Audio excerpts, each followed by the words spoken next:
Welcome to T.O.A. Storytellers. My name is Todd, and I'm joined by a special guest. On this podcast, in addition to being a court reporting agency, we bring you work comp news and interviews so you can be informed what's happening in the work comp industry. If you have a deposition, please check out our main website at toddolivas.com. Or if you need CEUs, please check out toauniversity.com for our latest seminars. Or if you just want to listen to this podcast, leave us a kind review, and that's much appreciated. But on today's podcast, my guest is Laura Powell, who is the litigation specialist at Berkley Entertainment.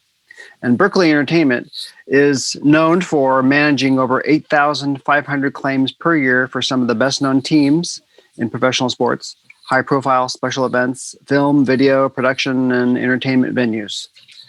It's kind of a big deal. Laura has been in the work comp industry for a number of years, having honed her expertise at companies such as Sedgwick, Gallagher, and Specialty Risk. She has a BA from California Baptist University and holds her WCCP, SIP, and in her free time, she likes to paint and hang glide. Please give a warm welcome to Laura Powell. Hello. Thank you, Todd. Thank you. Introduction. Yeah, that I threw in the hang gliding. The rest is true. I'm assuming it's. The painting is correct. I know. Hey, you have been in the work comp industry for a while, for probably your entire career, almost. Correct. That would be correct. Since I was 18. And how did you actually find it, or how did it find you? Yeah, it basically found me. I signed up with the temp agency. Back then, they used to have a position to be a file clerk, and so that's what I did. I started with a company called UAC a long time ago. Once I got hired there as a permanent employee, and I just kind of went up the ladder. I became a clerk typist, which we used to type the benefit letters. And then I set my sights on becoming a claims adjuster. So when you say type, was that actually on a typewriter, or was it? It was old school typewriter. Can you imagine doing that now with like little the select trick or like ching with a thing, ching, click the thing over and type a line and then ching, right? We had to use whiteout in the form 2-ply. So if you messed up, you had to start all over. Yeah, it was tough. It's pretty extraordinary, the explosion of technology that we've experienced within our lifetimes, right? Going from those days and having change in your pocket so you could find a payphone maybe to, basically a mainframe computer in our pockets on the form of our smartphones. That's correct. It's amazing. All right. So you're doing that. And did you immediately fall in love with it, or was it kind of like, something you had to go into, or? It took some convincing. I became friends with some of the claims adjusters, and they kind of pushed me to get into it. They said the money was good. It was a stable career. So I found my way into it. And then once I figured out my skill, then I just stuck with it. Wow. What would you define as that skill? Like, being kind of like versatile, being organized, time management, having great customer service skills, those kinds of things help you through this career. Yeah, I think that's so wise, because those things are really universal. I mean, basically anywhere you want to go, you're going to be dealing with clients or other human beings. So the versatility, customer service. I've gotten to know you in this year, and so I always feel like a real genuineness, like a real authenticity to you. Have you realized that? Do you know that about you? I've heard that a lot in my life, and I appreciate that. I do try to come off sincere and authentic. Yeah. I think that's the best way to deal with life.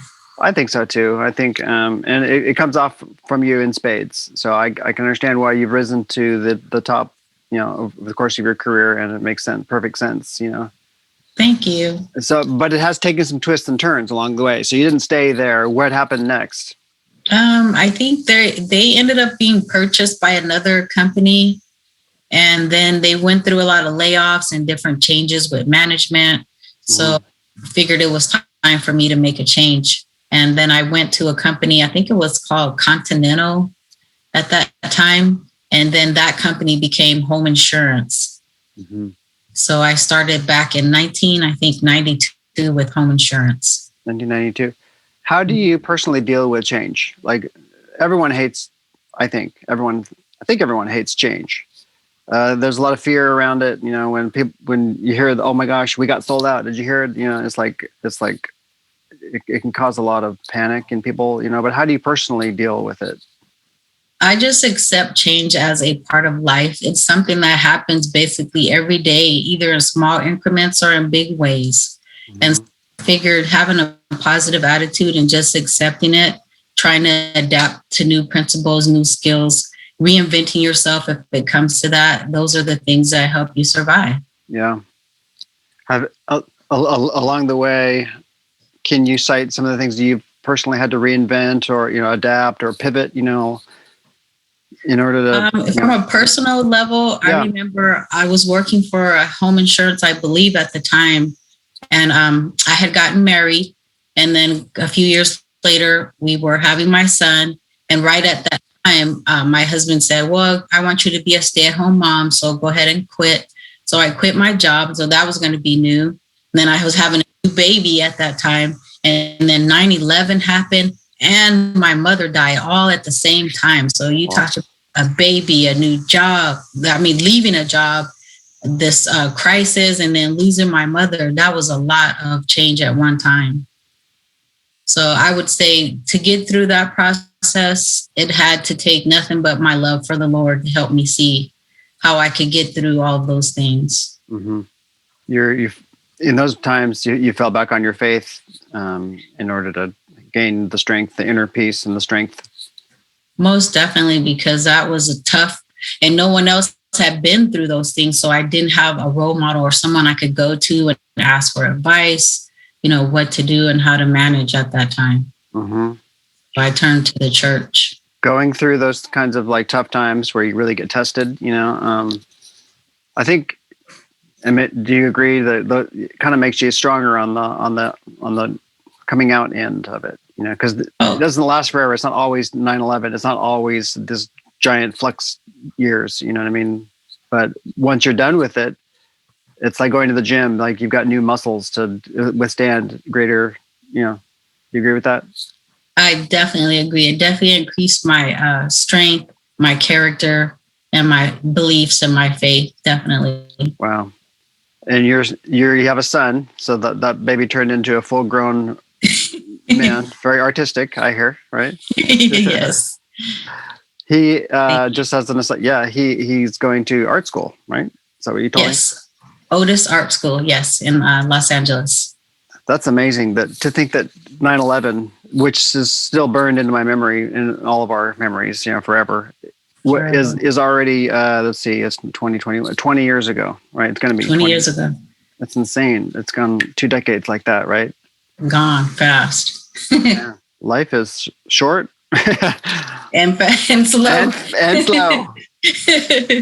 Especially after a year like we just all had in COVID land, you're being locked up. Then it kind of went fast, and all of a sudden, and at the same time, every day was also Groundhog's Day. Getting up, repeat, rinse, repeat. So let's fast forward real fast. How have you managed through COVID? This last year. Through COVID, I would say the blessing for me has been working for Berkley, because they were strictly working from home at the time I got hired in 2019. So while everyone was adjusting to working from home, I had already been in the swing of things. The only tough part was having my son come home from the dorms. Mm-hmm. He was basically distraught because he didn't have access to the tools he needed to succeed. And he didn't know how he was going to be able to do that, accomplish school while doing it on the computer. So that was a bit of a challenge for us, but we made it through. We stick together and we got through it. We persevered. That's awesome. Yeah. And he was born during adversity in or around that time, of 9/11 and such. And so yes, his mom's been through it. I'm glad you guys were able to, stick together and get through it together. Thank you. Yes. So at a certain point, so now going back to those days, 20 years ago, your husband said to quit your job, stay home, and got a baby, and then your mom, and all this stuff's going on. Like, what happened next? So what happened next is he is self-employed. He owns a vending business and ATM business. So, that hit him hard too. So he wasn't bringing in the money to allow me to stay home. So I ended up calling my former employer back and I basically asked for my position back. And because I left on good terms, they welcomed me back with open arms. So I was back into the workforce. And then my son went to daycare instead of being with, he would have been with his grandmother at that time. Mm-hmm. So we had to put him in daycare. On the ATM thing, how come that was like hit from all of that uncertainty back then? I mean, people still need money. They still need cash, right? But why? Well, he hadn't really gotten deep into the ATM business yet. So he was primarily vending machines. And at that time, he had big companies like Sam's Club, a lot of companies that have now gone out of business. So he had I think it was a car dealership, mm-hmm. and they closed a lot of their dealerships as well. And so that went our money. Oh, man. Do a lot of high schools. He made a lot of money off of those because, kids are eating candy and drinking soda all day. Yeah, as you do in high school and maybe even after high school. Okay, so then your employer asked you to come back because they obviously valued you. So yeah. And at the exact same employer that you had left, or a new one? I think I might have gone to another place, but I had left on good terms with home insurance. I had been with them the longest, mm-hmm. I think 6 years. So they were kind of like my family. So yeah, they took me back in. I didn't go to my former employer. Right. Having been in the industry so long, are you still in contact with some people like that you knew way back then, like 20 years and plus? Isn't that amazing? It is amazing. Like I said, we were like family. Like, I don't know if you know Josephine Oliinka. She goes way back. Her and Diane. Yeah, those people have been around like 40 years or so. Oh, man. And nowadays with Facebook, it's pretty easy to stay connected, or with the internet in general. It's pretty easy. Or LinkedIn. Yeah. Definitely. Oh, yeah. I was an exchange student and I lived in Spain when I was right after high school. And back then we would write a letter. I'd write a letter back to my host family that I got, because I lived there for a year. Nice. And it would take 6 weeks to get a letter back then, snail mail. And then they invented Facebook along the way. And now we can just like text, chat like that. Send an instant message. Yeah. So awesome. Did you get a sense that like comp and insurance, risk was going to be your like career, or was it kind of just one day at a time or one year at a time kind of thing? Well, my husband gave me some good advice when I wasn't sure which way I wanted to go. He said, just get yourself one good job, stay focused on that and perfect your skill. And then it will be something basically easy for you to do. Yeah. Almost like where you love what you do kind of thing. And it kind of evolved into that because I love a lot of the clients that I do work with. Mm-hmm. Yeah. And that advice turned out to be true because I mentioned the names in the intro, especially Risk, Gallagher, Sedgwick. Like these are like giants basically in this industry, and you've been at all of them mm-hmm. for a certain period of time, and probably learned new things out of each one. That kind of you took in your tool belt as you progressed and stuff. But what would you say is one of the main skills that you learned along the way that has helped you? One thing is key is never burn your bridges. You may be upset with your employer, client, supervisor, whoever it may be. Always try to leave things in peace, no matter what. Yeah. That's really good advice because it's such short-sightedness that would cause somebody to burn a bridge or mm-hmm. to, especially in social media days nowadays, it's so easy to get caught up maybe in stuff and start ranting about this or that, disgruntled feeling inside of you. And even if it's justified, it doesn't really yield a good return on investment. No, it doesn't. As big as claims is, it's also small because someone knows someone, and you say the wrong thing, it gets back to the wrong person. Yeah. You're mud. So fast forward through some of those years, like what do you remember from like your days at Sedgwick, Gallagher, especially Risk and stuff? And just, that's the... I remember how I kind of felt like with Berkley right now. When I first landed the job at Gallagher Bassett, I thought, wow, this is great. Because at the time, adjusters had their own offices. So they kind of made us feel like we were, important. Yeah. And instead of doing a client review, like maybe off location, our client would come into the office with us and they'd sit with me in front of my computer and we'd go over the claims where I wouldn't have to prepare these reports and everything. And at that time, they were close to where I lived. They had a flex schedule. So I was off, I think every Friday or every Monday. Perfect. This is a wonderful place to work. Mm-hmm. And then when I came to Berkley, I thought, wow, this is topping all of those past employers. So I don't know. It's been weird. It was good too. I was there a long time. I know. At each one, I mean, if you looked at your LinkedIn, I mean, it's not like you hopped and skipped around. I mean, you've been in this, and each one was like, could have been like almost a lifer at each one. Yeah, it's true. And so, I mean that says a lot of stability, shows a lot of stability in you. You've definitely picked the right industry for yourself. And you mentioned this several times in the times I've gotten to know you, and just now on this podcast, that something special happened when you have come over to Berkley. And what is it? Okay, so let's back up before you even got to Berkley. Where were you? Right? Oh, you were at Sedgwick right before this position. What caused you to want to shift away from Sedgwick and then look for something else, or did this one kind of come in and headhunt you away, or how did that change happen? That's exactly what happened. A headhunter found me. I was with Sedgwick for 11 years, and I had told myself, this is it. I'm just going to retire from this company. I'm not going anywhere. And then a headhunter called me and said, they really wanted to know what they could do to convince me to leave. So I gave them the XYZ, and they met all of those demands. And so I left. Wow. Yeah. How long have you been there at Berkley? I mean, I'm checking exact dates, but it will be almost 2 years in July. Okay. So coming up on 2 years, this will be your 2-year anniversary coming up. And, without telling too much about what your X, Y, and Z were, what were some of the things that, not the monetary side of it, but I'm sure that they met what you needed them to meet. But like the other stuff, like so the intangibles that were important to you. Work-life balance. I knew that my son was going off to college, and I wanted the flexibility of being able to leave or be there in LA if I needed to be, and be able to keep up with my work and not have to be confined to a designated office location.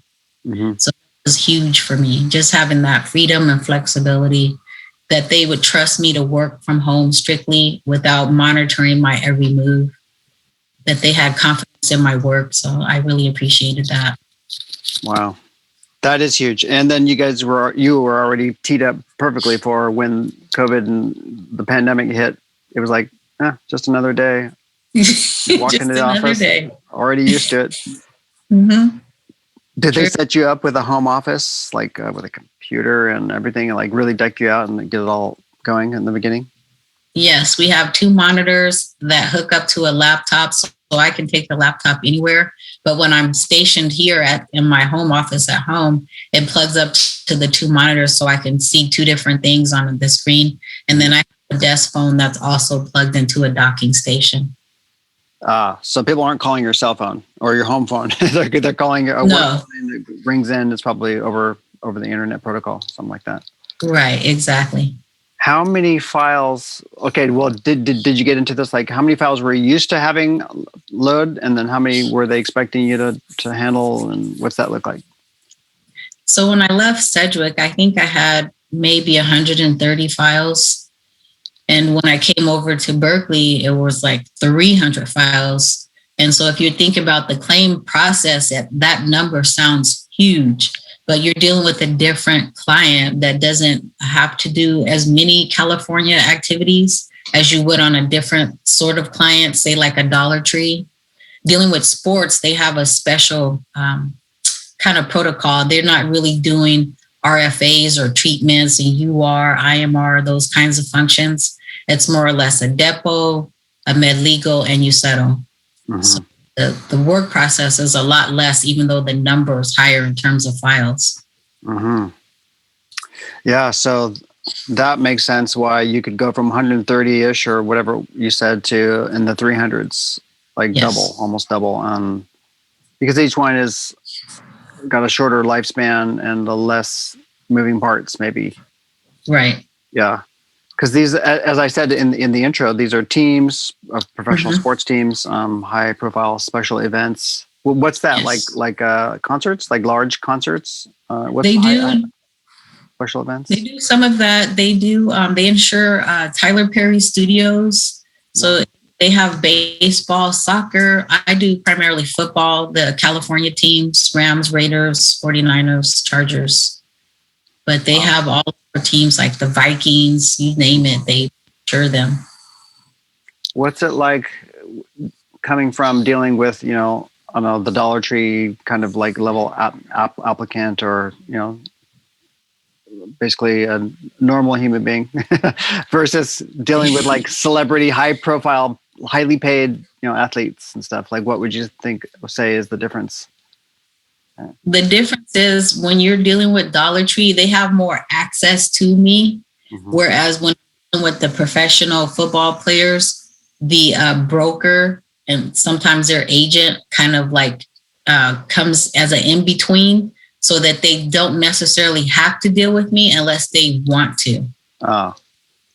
Sort of like the white glove service that they offer. They That's don't. correct.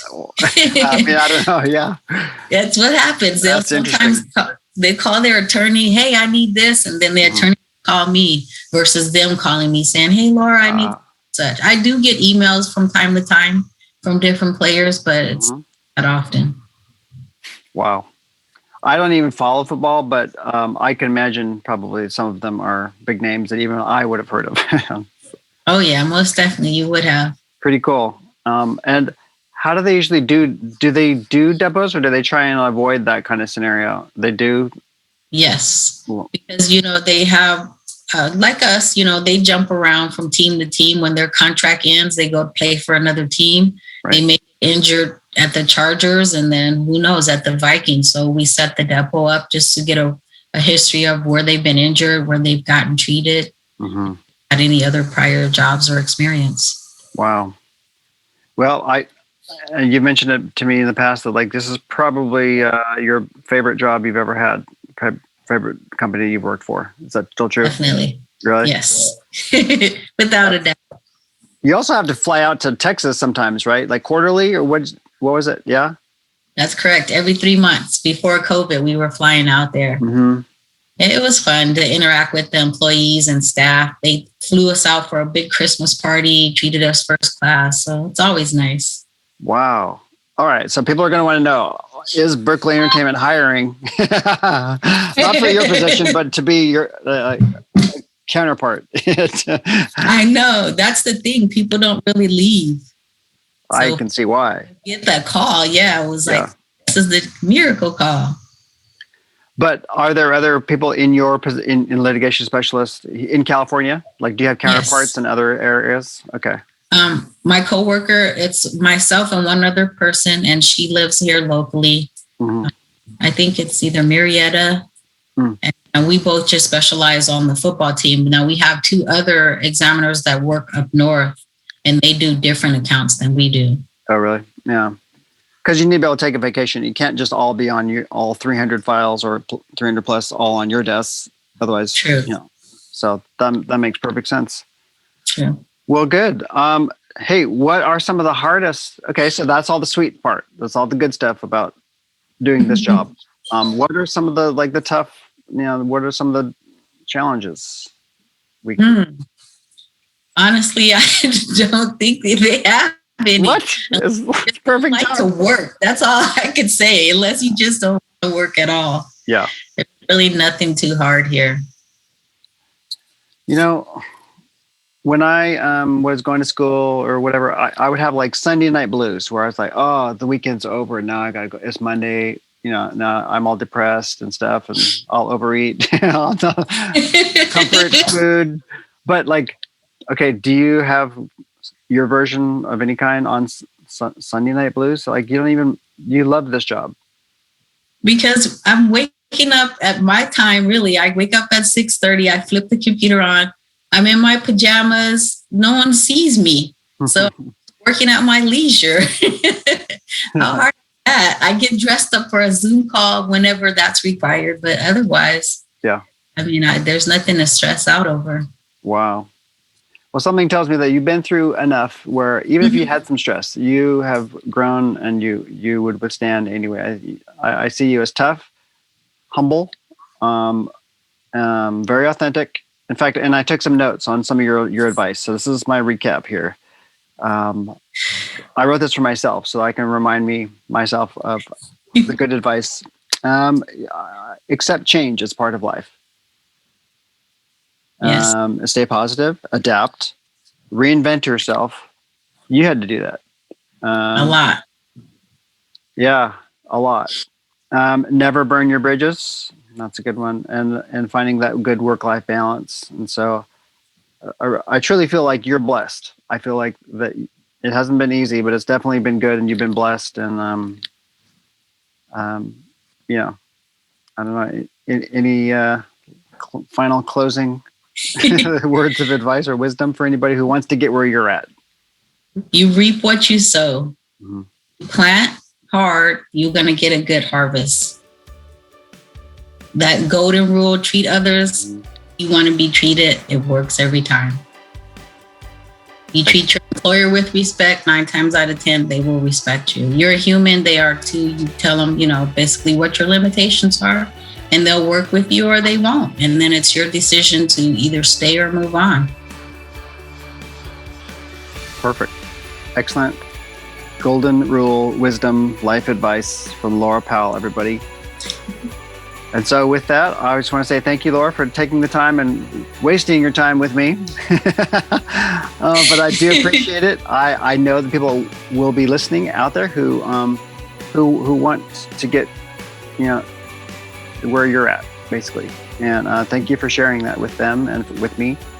And that's it for today. I thank everybody for listening to the T.O.A. Storytellers podcast with Laura Powell.